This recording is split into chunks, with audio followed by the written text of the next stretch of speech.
Pretty much, for those who are getting us on mainstream, you can go onto DSTV channel 372, then GoTV's channel 394. For those who want to get more online updates, we are on Twitter as well, Smart24 TV. Instagram is Smart24_TV.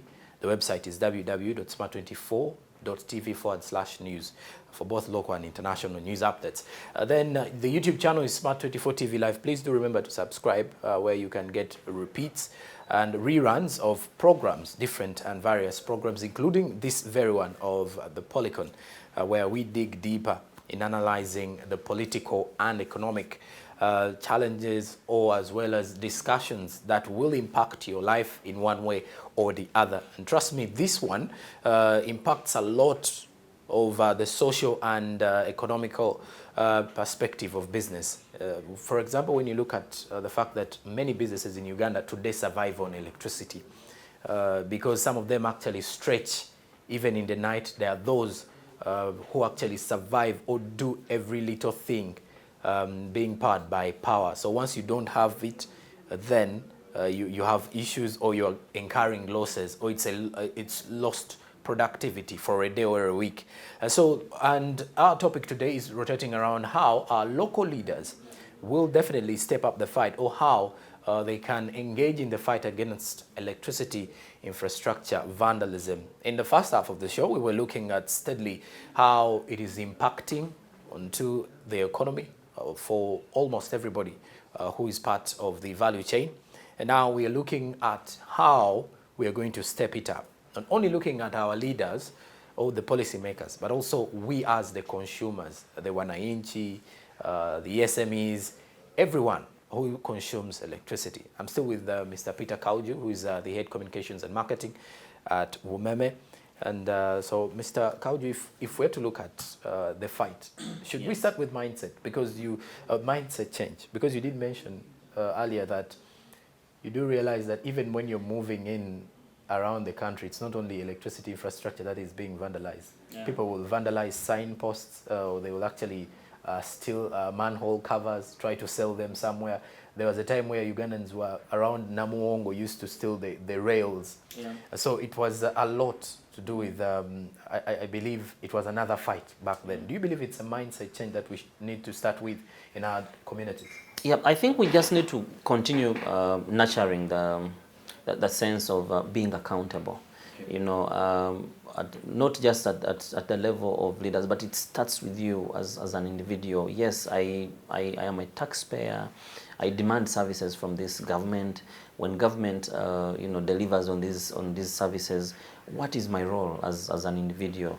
I think I should be accountable by also ensuring that this infrastructure is actually well kept. And you know, most of these issues actually begin in communities. People see others coming to steal, they vandalize, and they are looking, and they even know some of the people, and they say, "Mwana wa gundi, this one is so and so's son," you know, and they fear sometimes, maybe out of just sheer lack of responsibility. They say, I want to report this to the police, I want to take this to the to the authority. But it's very important. It starts with you, because this is your money. You demand services from government. When government delivers, we should equally be responsible. We have over 1 million poles of electricity out there, some actually running through bushes, and you can't, even if you decided to put a policeman at each of them, you will not manage. But it's really something that people need to really believe that this is coming to serve us, and so we should protect it. We should be accountable. We should account to each other. Before you demand service from your LC1, from your LC3, from your member of parliament, from your mayor, what have you done as an individual? And then after that, then we can progress and go through the structures. But all that said, of course, we've been engaging. It's a fight that has started, and it's spreading across the board. I will tell you that the ministry put in place this committee, and it involves everybody. It has the security committees led by RDCs in the various areas of jurisdiction, districts, it has the police, it has the army, it has the LCs, it has you know, religious leaders. So we're trying to use all these platforms to ensure that we remind people that this infrastructure actually exists to serve them. And we have made a lot of progress. We've made a lot of progress in this area, and so all we need to do is just to ensure that everybody is playing their part. If a thief is caught, they're actually apprehended, they are taken to, you know, police, and then they are produced in court, and then court also does their part. If it means getting this person, you know, jailed, they are jailed. If they are paying what they've been asked to pay, you know, they pay. So if everybody plays their part, we will surely save our country. We will save this infrastructure that is very, very pertinent in terms of enabling us to move into, you know, everybody keeps talking about middle income status and all that. We cannot get there if we are busy destroying what has been put in place. If we are busy ruining the investments government is putting in to ensure that these are the vehicles that should deliver us there. Yes. So we need everybody to play their role. We need everybody to put their eyes. We need everybody to put their energy to ensure that we can protect this infrastructure. Yes, it's something to do with the mindset, with the attitude, but all that is built based on the environment where we are. Some people will tell you it's poverty. Poverty does not tell you to go and steal. You're actually breaking the laws of this nation, of this land. And so we really have to be deliberate, to appreciate what has been put in place, and also to go all the way to protect it. Because before even we come to replace what has been stolen, you, the community that this network earlier served, will be in a blackout. You will not be working. Schools will go off. Hospitals will go off. You will not be able to run your business, which depends on power.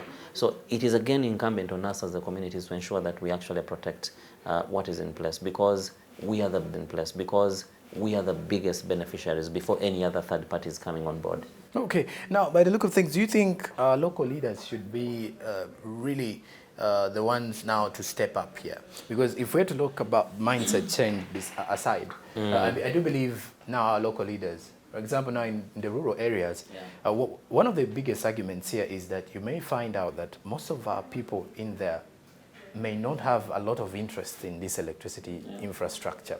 So that means if our local leaders, I don't know if you as women may have had engagements with the local leaders to at least sensitize the masses to protect this kind of infrastructure. Yeah, we have scheduled activities all through the years. Actually, the whole of last year, the whole of 2021, even this year, we are actually having a lot of engagements with key stakeholders, including LCs, including members of parliament, including opinion leaders, religious leaders in the communities. And we also run engagements with the communities themselves. We do what we have outdoor engagements. We go door to door, actually speaking to people.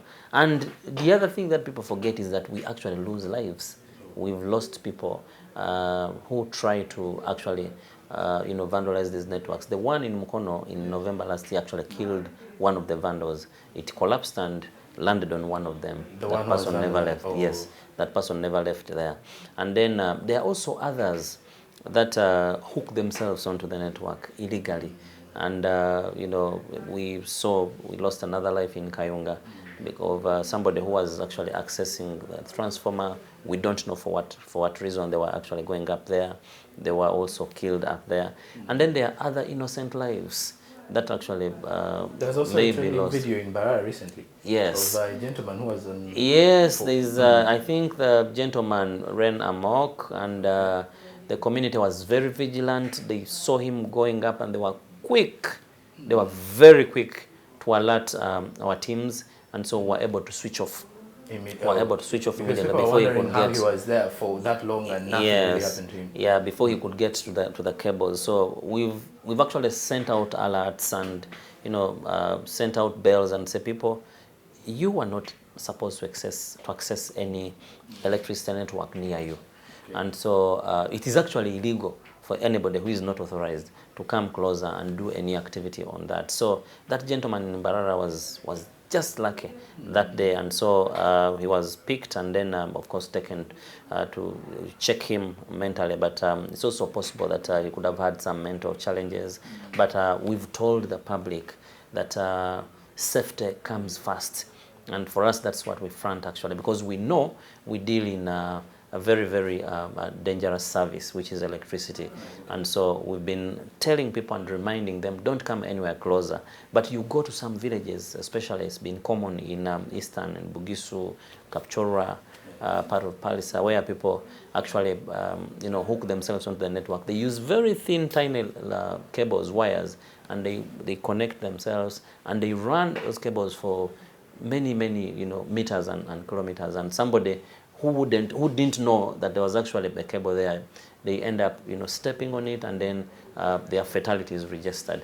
So we are continuing to do a lot of work in the communities with the local leaders to ensure that we remind them about the obligations in sensitizing, but also not just letting things happen. If you see somebody running an illegal connection, an illegal wire, it is likely to cause problems. And then others utilize people who are not certified, people who are not qualified. You have earned your money, which is very hard to earn these days in this economy, and then you put up a house, and then you get somebody who is not well qualified to wire your house, and before you know, you are in trouble, the wiring is bad, So we want to encourage people to actually utilize the certified wiremen. The Electricity Regulatory Authority licenses wiremen every year to ensure that these are the right people that can do an installation in terms of wiring, and then we will come survey and give you power. So my appeal to the general public, and especially leaders, everybody is a leader in their own rights. It starts at home. If you are a father of the home, you are a leader. You are a mother of the home, you are a leader. We need to be very vigilant. We need to work with the community. We need to promote safety. We need to ensure that people do not come to steal and cut and vandalize what is coming to serve you in form of public infrastructure like an electricity line. Otherwise, we're going to have trouble. We will have people going to prison. We will have loss of life because of such cases. Now let's look at the issue to do with powering Ugandans. That is the motto of Umeme here.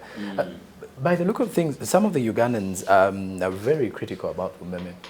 Do you think they're being unfair in any way?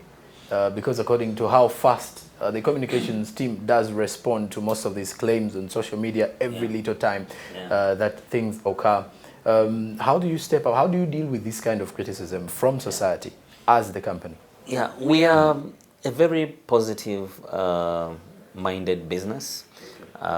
We employ Ugandans. I am Ugandan actually myself, and we about 3,200 of us who are here working day and night to ensure that the lights are on.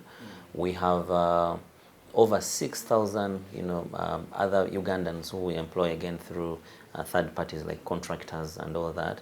And we believe that we've done and we continue to do a very important job to this country. Like I shared earlier, when this business started in 2005, we only had 250,000 customers. Now we have 1.7, almost 2 million. It means people yearn for this service.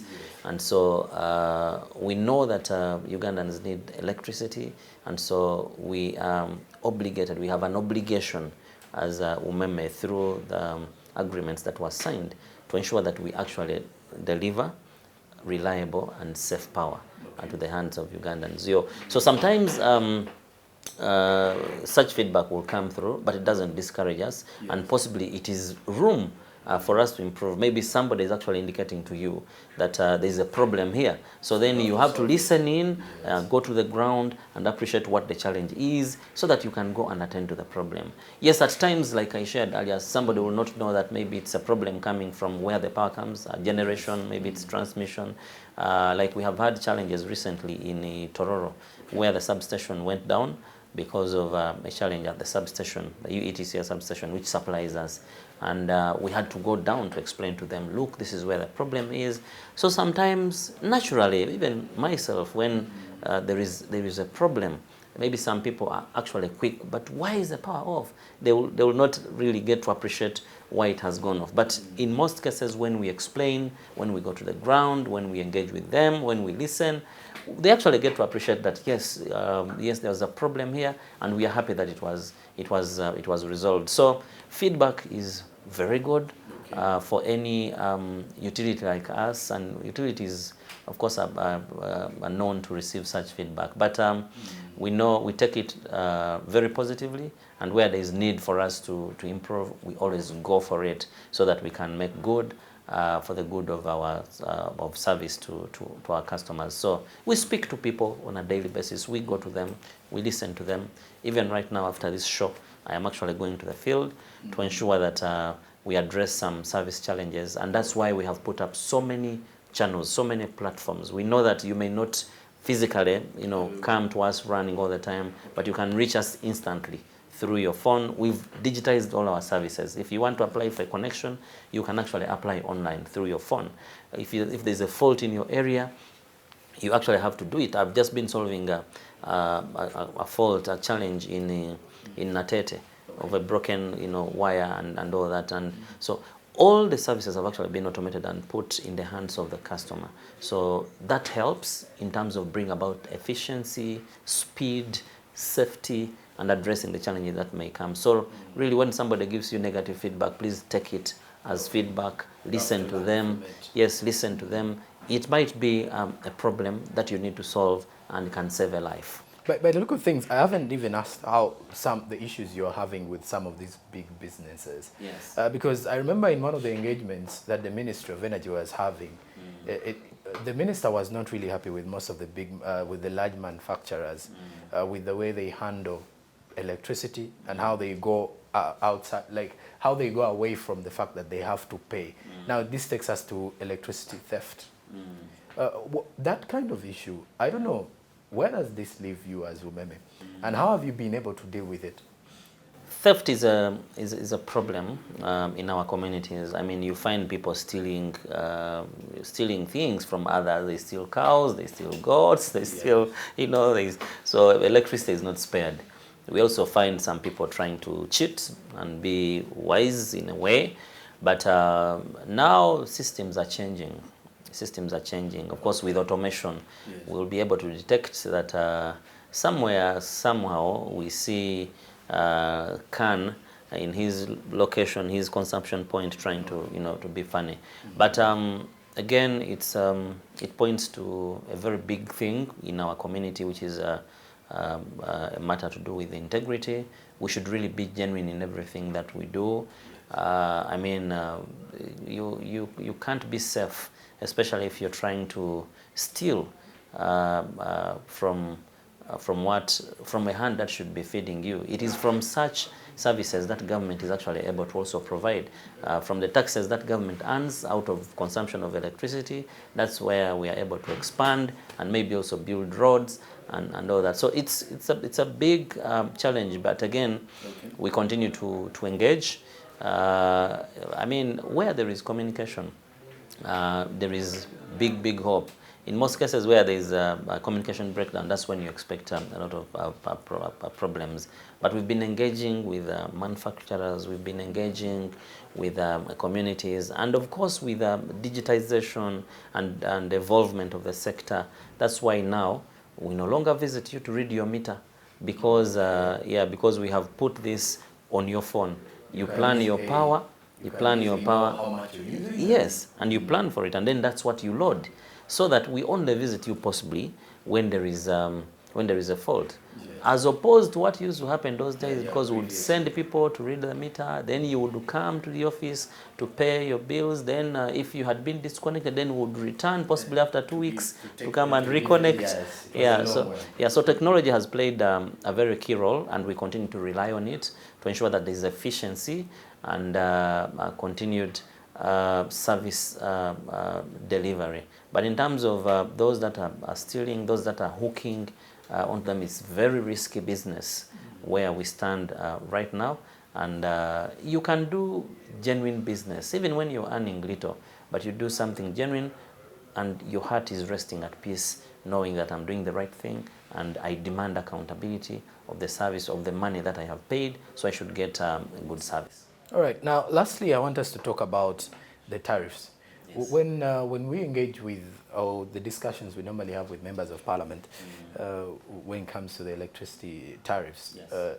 The blame is always being pushed. The political sphere in the country is a bit funny.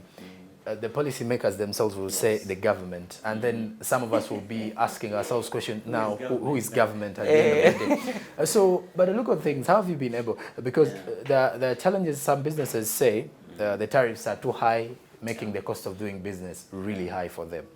And when you ask some, why don't you want to pay this, why are you engaging in electricity theft? Someone will tell you, anti abawumeme bacharginga nnyo kati kwegamba you have to always look for alternatives. What is your take on that? Yeah, thank you very much. First of all, again, we only implement what has been given to us by government, and so the tariff structure has been in such a way that people don't just arrive at it out of the blue. Yes. It is scientifically arrived at, and that is in the jurisdiction of our supervisor, that is the Electricity Regulatory Authority. But a lot of consultation goes on. I know that we have been for public hearings, and people also suggesting. But when the regulator was announcing the tariffs for this quarter, they actually were very clear and indicated that the tariffs had not gone up. They were very stable for about 5 years, even compared to our peers in the region. So we have had a relatively stable tariff for a long time, and the regulator will speak to that, since we only implement what has been given to us to implement. But I know that there was a bit of a slash on a number of categories for this quarter, which will end of March, and then they will be announcing new ones for the next quarter. Otherwise, I know that where we stand as Uganda, we're actually paying a lower rate compared to other countries around us. And then in terms of the rates for connections, the good news is that government slashed these rates, like I said, from 730 to about 470,000 if you're paying cash. And if you don't have all the money, you can pay 200,000, sign on to a loan agreement by Uganda Development Bank, and you get a connection. It doesn't take a long time. The systems are now very effective. It will only take us a few days and we connect you. So stay away from illegal connections. It might take your life. It might take the lives of your loved ones, or even endanger the community. As I said earlier, electricity is dangerous. It's very good. It simplifies our lives, but it's also very, very dangerous, especially when you're accessing it illegally without the right skills. It should be the people who are authorized with the right skills to ensure that they can give you a connection. And where there is a problem, like now we are setting into a rainy season, we would like to remind all Ugandans and all electricity users that when you see a broken conductor or a pole which is not standing upright, or tree branches approaching or getting closer to the network, please don't go closer. Don't touch. Just report to us through our toll-free line 0800 285 285 or 0800 385 385. Stay away from illegal connections, stay away from electricity lines, and report any such cases so that we can ensure safety of our lives and those of our loved ones. All right. Now, in your final remarks, looking back at the annual performance 2022 of Umeme, what are you planning for 2023? 2023 is a very, very great year of lots of activities, not just for us, but generally for the economy. The economy is beginning to peak and resurge, so we expect a lot of economic activity. We see a lot of developments coming up, people building. So we are working to go ahead of time to invest in terms of the distribution network, as we stand right now, we have invested in over 14,000 transformers across the entire electricity network. Okay. We are talking about over 44,000 kilometers of the network, and so we are looking towards improving and infusing more substations, upgrading the network. We've been doing an overhaul of a number of lines, especially in eastern Uganda, and also connecting and working with other key stakeholders to ensure that we deliver on the electricity services. We are quite optimistic that if Karuma comes on board, it will go also a long way in helping to facilitate the sector. We see government going ahead to connect many other areas that were earlier not connected, especially in northern Uganda, West Nile. So we are quite upbeat that it's going to be a year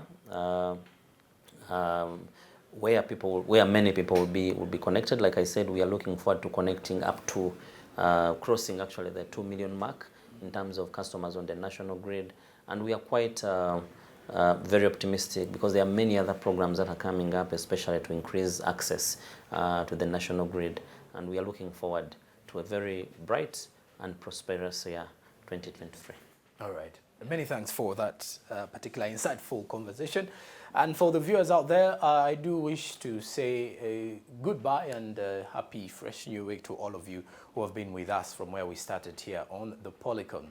And of course, we've been looking at matters rotating around electricity infrastructure vandalism. We talked a lot more about electricity tariffs, policies, and what should be done for the leaders, stakeholders, and consumers in order to fight this huge vice that has continued to cost the country millions and billions of shillings. Not only that, but also costing most of the businesses in the country. So it is up to me, you, and your neighbor, of course, and you as a leader to sensitize, remind the public of how impactful this kind of vice of electricity infrastructure vandalism can cost businesses and even lives of the others. And from us to you, we are definitely saying till next time for the Policon, where we discuss politics and economics. You've been watching Smart 24 TV, and I'm your host, Joram Paul Sonko. Till then, goodbye.